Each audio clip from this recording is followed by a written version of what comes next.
আজ আমরা একটা বেশ গা ছমছমে পুরনো বাংলা গল্পে ডুব দেব। হ্যাঁ, একদম। গল্পটা এক বর্ষা রাতের বন্যার সময়কার বিলাসপুর নামের এক গ্রামের ঘটনা। ঠিক। আর শুরুটাই খুব কি বলবো দুর্যোগ দিয়ে, টানা ৩ দিন ধরে চলছে বৃষ্টি, থামার নাম নেই। গ্রামের অবস্থা তো বোঝাই যাচ্ছে।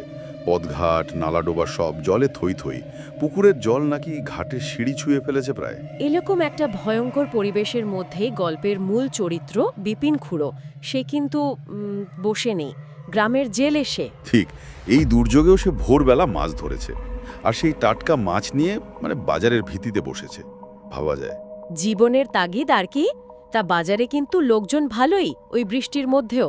গ্রামের লোক তো মাছ ছাড়া ভাবতেই পারে না। সেখানেই দেখা হলো আচার্য মশাইয়ের সাথে। উনি বিপিনের চেনা লোক। হ্যাঁ, তো কুশল বিনিময় হলো। তারপর আচার্য মশাই বললেন তার ছেলে শহর থেকে এসেছে, তাই আজ ভালো মাছ চাই। আর বিপিন খুড়োর মাছের তো নাম ডাক আছে। সে বেশ জোর দিয়ে বলল, হ্যাঁ, এই বাজারে এই তল্লাটে আমার চেয়ে ভালো মাছ পাবেন না। কাতলা, রুই এইসব মাছের তেল ডিম সমেত দিল, কানকো টিপে দেখিয়ে দিল যে মাছ একেবারে টাটকা। আচার্য মশাইও খুশি হয়ে মাছ নিয়ে গেলেন। কিন্তু গল্পটা মোড় নেয় বাজার থেকে ফেরার পথে, তাই না? একদম। দেখি বিপিন ফুল মালা কিছু ফল মিষ্টি কিনছে, ব্যাপারটা একটু অন্যরকম লাগে। তারপর মুদি দোকানে দেখা পুরোহিত মশাইয়ের সঙ্গে, রামরাম মুখার্জি। ওখানেই জানা গেল আসল কারণটা। পুরোহিত মশাই জিজ্ঞেস করাতে বিপিন বলল আজ ওর ভাইপো সমরের প্রথম মৃত্যুবার্ষিকী। মুখটা খুব শুকনো দেখাচ্ছিল ওর। বলল ছেলেটার জন্য কিছু করতে চেয়েছিল, ব্রাহ্মণ খাওয়ানোর ইচ্ছে ছিল, কিন্তু পয়সা করি নেই, তার উপরে এই দুর্যোগ। পুরোহিত মশাইয়ের কথায় কিন্তু একটা খটকা লাগে। উনি বললেন আত্মার শান্তি তো দরকার বাবা, সেদিন যা হলো তারপর একটা কিছু করা উচিত বই কি। হ্যাঁ, ওই সেদিন যা হলো কথাটা। উনি এটাও বললেন যে গ্রামের কোনো বামুন হয়তো বিপিনের বাড়ি যেত না। কেন? কি এমন হয়েছিল? একটা রহস্য দানা বাঁধে এখানে। যাই হোক, বিপিন দোকান থেকে শ্রাদ্ধের কিছু জিনিসপত্র কিনল, খই, নাড়ু, মোয়া, ধূপকাঠি, চাল ডাল এইসব আর কি। তারপর বাড়ি ফিরল। দাওয়ায় বসে হুকো টানতে টানতে পুরনো কথা ভাবতে শুরু করলো। এখানেই গল্পটা অতীতে চলে যায়, অনেকটা ফ্ল্যাশব্যাকের মতো। সে যেন তন্দ্রার মধ্যে ওর ছোট ভাই বিশম্ভর তার গলা শুনতে পাচ্ছে। খুব করুণ সেই ডাক। বিশম্বর যেন বলছে তার বউয়ের অবস্থা খুব খারাপ। আগেরবার দেরি হওয়াতে বিপিনের বউকে বাঁচানো যায়নি, এবার যেন তার বউকে বাঁচায়। কিন্তু তারপরেই দৃশ্যটা পাল্টে যায়। দেখে ভাইয়ের বউ মারা গেছে, বিশম্ভর কাঁদছে। আসলে তখন গ্রামে কলেরা লেগেছে, মহামারী। হ্যাঁ, আর সেই কলেরাতেই কদিন পর বিশম্ভরও সেও মারা যায়। কিন্তু মরার আগে ছেলে সমরকে বিপিনের হাতে দিয়ে যায়। বলে যায় নিজের ছেলের মতো দেখিস, আর এই অভিশপ্ত গ্রাম ছেড়ে চলে যাস। ভাইয়ের শেষ অনুরোধ। বিপিন সেই কথা রেখেছিল, সমরকে নিয়ে গ্রাম ছেড়েছিল। তখন সমর খুব ছোট, জিজ্ঞেস করছিল বাবা কই, মা কই, আমরা কোথায় যাচ্ছি। উফ, ভাবলেই কষ্ট হয়। ঠিক তখনই একটা বাজ পড়ার ভয়ঙ্কর শব্দে বিপিনের তন্দ্রাটা ভেঙে যায়। সে বর্তমানে ফেরে, চোখ দুটো জলে ভেজা। বাইরে তখন সন্ধে হয়ে গেছে, বৃষ্টি কিন্তু চলছেই সমানে। এরপর সে সমরের একটা ছবি বের করে, তার সামনে ফুল দেয়, মালা পরায়, ধূপ জ্বালে, ওই কিনে আনা ফল মিষ্টি সাজিয়ে রাখে। আর তারপর কান্নায় ভেঙে পড়ে। সে কি কান্না, বিলাপ করতে থাকে। কেন সমর একা চলে গেল, কেন ভগবান তাকে নিয়ে গেল না। সমরের ছোটবেলার একটা খেলনা ছিল না, নারকেলের মালা দিয়ে বানানো টেলিফোনের মতো, সেটা বুকে জড়িয়ে ধরে হাউমাউ করে কাঁদে। এই দৃশ্যটা দেখলে মনে হবে ভাইবোর জন্যে জেঠুর স্বাভাবিক শোক, কিন্তু গল্পের শেষে গিয়ে মানেটা অন্যরকম দাঁড়ায়। হ্যাঁ, তো বিপিনের জীবন চলে কিভাবে? সে রাতে মাছ ধরে আর দিনের বেলায় নদীতে খেয়া পার করে। ওর একটা স্বপ্ন ছিল, ওই যে কলেরার সময় জমি ভিটে বিক্রি করে দিয়েছিল, সেগুলো আবার ফিরে পাবে। কিন্তু সেদিন রাতে প্রকৃতি যেন আরও ক্ষেপে উঠল। বৃষ্টি তো ছিলই, তার সাথে শুরু হলো ভয়ঙ্কর বজ্রপাত, ঝড়। গ্রাম প্রায় ডুবে যাওয়ার মতো অবস্থা। মাটির বাড়ি ধসে পড়ছে, ঘরে ঘরে জল ঢুকছে। সে এক বিভীষিকা। আর এই ভয়ঙ্কর দুর্যোগের রাতেই বিপিন ঠিক করল সে মাছ ধরতে যাবে। ভাবা যায় কেন? শুধু কি পেটের দায়, নাকি অন্য কিছু ছিল মনে? কে জানে। রাত প্রায় 12টা, বৃষ্টিটা ধরে এলো একটু। সে একটা লণ্ঠন নিল, জাল আর মাছ ধরার সব সরঞ্জাম গুছিয়ে বেরিয়ে পড়ল নদীর দিকে। পরিবেশটা একবার ভাবুন, অমাবস্যার রাত, ঘুটঘুটে অন্ধকার, চারিদিকে শুধু জল থই থই করছে। থেকে থেকে শেয়াল ডাকছে, কুকুর কাঁদছে, রাতের পাখিগুলো কেমন যেন আর্তনাদ করছে। বাতাসে একটা অশুভ গন্ধ যেন। কোমর সমান জল ভেঙে সে তার ডিঙিটার কাছে পৌঁছল। নৌকোয় উঠতে গিয়ে পা পিছলে প্রায় পড়েই যাচ্ছিল, কোনো মতে সামলে নিল। বুকটা ধড়াস ধড়াস করছে ভয়ে। তারপর ডিঙি ভাসালো জলে, কিন্তু বন্যার জলে সব গুলিয়ে গেছে। পথ হারিয়ে ফেলল সে। যে নদী তার হাতের তালুর মতো চেনা, সেটাই কেমন অচেনা লাগছে। বুঝতে পারছে না কোথায় যাচ্ছে। কয়েকবার জাল ফেলল, কিন্তু একটা মাছও উঠল না। খুব হতাশ হয়ে গেল। ভাবল, না, আজ আর হবে না, ফিরেই যাই। যে ডিঙ্গি ঘোরাতে গেছে, অমনি মনে হলো নৌকোটা কিছু একটার সাথে আটকে গেল। বেশ শক্তপোক্ত কিছু একটা। সে ভাবল, যাকগে, যখন আটকেই গেল, শেষবারের মতো এখানেই একবার জালটা ফেলে দেখি। আর ফেলতে না ফেলতেই একেবারে ম্যাজিক। অল্প সময়ে জালটা ভীষণ ভারী হয়ে উঠল। তুলে দেখে জালে ভর্তি মাছ, নানা রকম মাছ। হ্যাঁ, সে তো মহা খুশি। আহা, কাল বাজারে নিয়ে গেলে ভালো পয়সা আসবে। ঠিক করলো, জায়গাটা চিনে রাখতে হবে, এখানেই রোজ মাছ ধরতে আসবে। কিন্তু এই আনন্দটা বেশিক্ষণ থাকলো না। এখান থেকেই শুরু হলো ভয়ের ব্যাপারগুলো। প্রথমে পাশের একটা গাছ থেকে বিকট স্বরের একটা পেঁচা ডেকে উঠল, কর্কশ ডাক। তারপরেই জলে ধপাস করে কিছু একটা পড়ার শব্দ হলো। ডিঙিটা দুলে উঠল বেশ জোরে। জলের মধ্যে কেমন যেন আলোড়ন। বিপিন তাড়াতাড়ি জালটা তুলল, কিন্তু দেখে জাল একদম ফাঁকা, একটা পোনা মাছও নেই, সব উধাও। ওর গাটা কেমন ছমছম করে উঠল। চারপাশে কোনো হাওয়া নেই, অথচ গাছপালাগুলো কেমন দুলছে, খসখস শব্দ হচ্ছে। ভয়ে সে তাড়াতাড়ি ওই ডিঙ্গির ভেতরে যে ছুঁইটা থাকে তার নিচে ঢুকে পড়ল, বসে রাম নাম জপ করতে লাগলো। ঠিক সেই সময় মনে হলো যেন 100 পাখি একসাথে ডানা ছাপটে মাথার উপর দিয়ে উড়ে গেল। আর তারপরে ধুম, কিসের শব্দ? ভারী কিছু একটা পড়ার শব্দ, সোজা ছুঁয়ের চালে। ডিঙিটা এমনভাবে দুলে উঠল যে প্রায় উল্টেই যায় আর কি। ঝুড়িতে রাখা মাছগুলো সব ছড়িয়ে পড়ল ডেকের উপর। বাবা, তারপর? সে বেরিয়ে দেখল, হ্যাঁ, লণ্ঠনটা হাতে নিয়ে কাপা কাপা পায়ে বাইরে এলো। কিন্তু কিচ্ছু নেই, চারিদিক শূন্যশান, শুধু জলের শব্দ। কিন্তু ছইয়ের ভেতরে ঢুকতে গিয়েই সে থমকে গেল।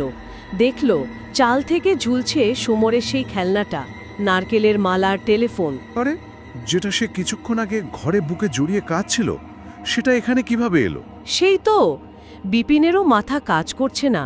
সে অবাক হয়ে খেলনাটা হাতে নিল, আর যেই না হাতে নিয়েছে, ভেতর থেকে শব্দ। শব্দ? কিসের শব্দ? খসখস শব্দ। সে ভয়ে ভয়ে জিনিসটা কানে লাগালো আর শুনল একটা ক্ষীণ গলার স্বর, বলছে, কেমন আছো জ্যাঠামশাই? ওরে বাবা! ভয়ে বিপিন খেলনাটা ছুঁড়ে ফেলে দিল নদীর জলে। কিন্তু মনে প্রশ্ন, এটা এলো কি করে ডিঙিতে? ঠিক তখনই ছইয়ের ভেতর থেকে আবার শব্দ আসতে লাগলো। এবার যেন কিছু চিবানোর শব্দ, কচকচ কচকচ। আর তার সাথে একটা কনকনে ঠান্ডা হাওয়া এলো, আর একটা অদ্ভুত গন্ধ, পচা আধ পোড়া কাঁচা মাংসের মতো গন্ধ। সে সাহস করে ভেতরে উকি দিল। লণ্ঠনের আলোটা কাঁপছে। সেই আলো আধারিতে যা দেখল, ভয়ঙ্কর। কি দেখলো? দেখল একটা মানুষের মতো দেখতে কিছু একটা বসে আছে, কিন্তু সেটা ঠিক মানুষ নয়। অর্ধ গলা, পচা, আধ পোড়া শরীর।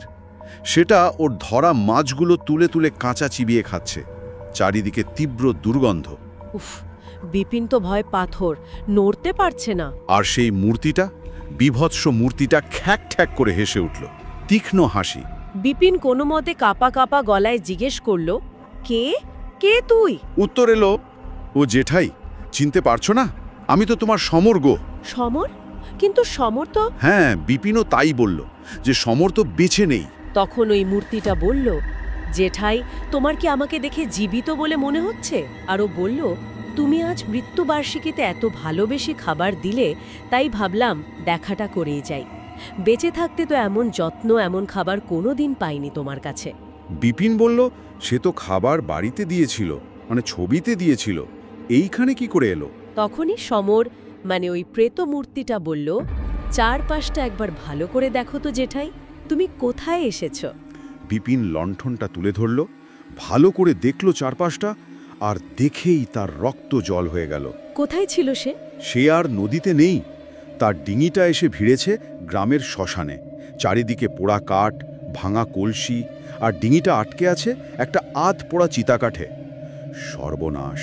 এবার সে বুঝতে পারল কি ভয়ঙ্কর বিপদে পড়েছে। সে ছুটে আবার ছইয়ের ভেতরে গেল, গিয়ে ওই মূর্তিটার পায়ের কাছে বসে পড়ল, হাঁটু গেড়ে হাত জোর করে ক্ষমা চাইতে লাগলো। কিন্তু সমর ঠান্ডা গলায় বলল, অনেক দেরি হয়ে গেছে জেঠাই, আমি প্রতিশোধ নিতে এসেছি, প্রতিশোধ না নিয়ে আমি ফিরব না। বিপিন কাকুতি মিনতি করতে লাগলো, বলল যা শাস্তি দেবে মাথা পেতে নেবে, সব দোষ স্বীকার করছে সে। তখনই সমর যেন চিৎকার করে উঠল, কেন কেন করেছিলে তুমি আমার সাথে এরকম, বলো। আর এই প্রশ্নটা শুনেই বিপিনের মুখ থেকে বেরিয়ে এলো আসল সত্যিটা, ওর সব কুকীর্তি। হ্যাঁ, সে বলতে শুরু করলো কিভাবে ভাইয়ের মৃত্যুর পর সমরকে মানুষ করার নামে আসলে ওর উপর রাগ পুষে রেখেছিল। ভাইয়ের চিকিৎসার জন্য জমি জায়গা বেচতে হয়েছিল, যে ছোট্ট ছেলেটাকে দিয়ে কুলি খাটাতো, একটু কম পয়সা আনলে মারতো, খেতে দিত না। খেলতে দেখলে নাকি বাঁশ পেটা করত, বেঁধে রাখত, সারা গায়ে কালশিটে পড়ে যেত। মাঝে মাঝে নাকি গরম কিছু দিয়ে ছ্যাঁকাও বিত। রাগের কোনো কারণ না থাকলেও সমরের উপরই সব ঝাল মেটাতো। সমর বেচারা ভাবত তার জন্যই জেঠুর এই দুরবস্থা, তাই সব মুখ বুজে সহ্য করত। গ্রামের লোক অবশ্য সমরকে খুব ভালোবাসত, আদর করত, সান্ত্বনা দিত। এটাই বিপিনের সহ্য হতো না। সে ভাবল এই আপদ মানে সমরকে সরাতে হবে, কিন্তু এমনভাবে সরাতে হবে যাতে কেউ তাকে দোষ না দিতে পারে। তারপর সে ভয়ঙ্কর চক্রান্তটা করল। রাতের অন্ধকারে গ্রামের যে মোড়ল, তার বউয়ের কিছু গয়না চুরি করল। চুরি করে সেগুলো রেখে দিল সমরের ট্রাঙ্কে। তারপর সকালে চুরির খবর হওয়াতে নিজেই বুদ্ধি দিল সবার বাড়ি তল্লাশি করার। তল্লাশিতে সমরের বাক্স থেকে গয়না বেরোলো। সবাই তো অবাক। সমর বারবার বলল সে নির্দোষ, সে কিছুই জানে না। তখন বিপিন নাটক শুরু করল, সমরকে মারার ভান করল, মিথ্যে কান্না জুড়ল, আর মোড়লকে উস্কে দিল। বলল, দেখেন মোড়ল মশাই, আমরা বিপদে পড়ছিলাম, আপনি আমাকে থাকতে দিলেন, আর আমার ভাইপো কিনা আপনার বউয়ের গয়নাই চুরি করলো। ব্যাস, মোড়ল তো রেগে আগুন। তার লাঠিয়াল বাহিনী দিয়ে সমরকে সে কি মার পিটিয়ে আধমরা করে ফেলে রাখল। এরপর অসুস্থ সমর বিছানায় পড়ে রইল। বিপিন আর ওর দিকে ফিরেও তাকায়নি, খেতে দেয়নি, ওষুধ দেয়নি। দিন 15 ভুগে শেষে ব্যথা আর অনাহারে ছেলেটা মারা গেল। এই ছিল বিপিনের আসল রূপ। শুধু তাই নয়, সমর মারা যাওয়ার পর সে মনে মনে খুব খুশি হয়েছিল। যাক বাবা, আপদ গেল, এবার জমিজমা সব তার। শেষকৃত্যের সময়ও একটা ঘটনা ঘটেছিল, মনে আছে? শ্মশানে যখন চিতায় আগুন দেওয়া হয়েছে, তখন হঠাৎ ঝড়, বৃষ্টি। সবাই আশ্রয় নিতে দৌড়ালো, আধপোড়া চিতা ফেলেই। বৃষ্টি থামার পর ফিরে এসে দেখে চিতায় দেহ নেই। সবাই ভেবেছিল শেয়ালে বা অন্য কিছুতে টেনে নিয়ে গেছে হয়তো, কিন্তু এখন বোঝা যাচ্ছে ব্যাপারটা অন্যরকম ছিল। হ্যাঁ, তো শ্মশানে বসে বিপিনের এই স্বীকারোক্তি যখন শেষ হলো, সমর আবার বলল, তোমাকেও মরতে হবে জেঠাই, যা করেছ তার শাস্তি তোমাকে পেতেই হবে। বিপিন আবার ক্ষমা চাইতে লাগলো, কিন্তু কিছুক্ষণ পর দেখল সামনে কেউ নেই, ফাঁকা। সে ভাবল, যাক, সমর বোধহয় তাকে ক্ষমা করে দিয়েছে, চলে গেছে। সে বেঁচে গেল, হাঁফ ছেড়ে বাঁচল, ভোরের জন্য অপেক্ষা করতে লাগলো। কিন্তু গল্পটা এখানে শেষ নয়। না, পরের দিন সকালে গ্রামের লোক দেখল বাজারে বিপিন খুড়ো আসেনি। একদিন গেল, দুদিন গেল, তার কোনো পাত্তাই নাই। গ্রামের কয়েকজন তার বাড়ি গেল, কিন্তু বাড়ি তালাবন্ধ, কেউ নেই। আরও কিছুদিন কেটে গেল।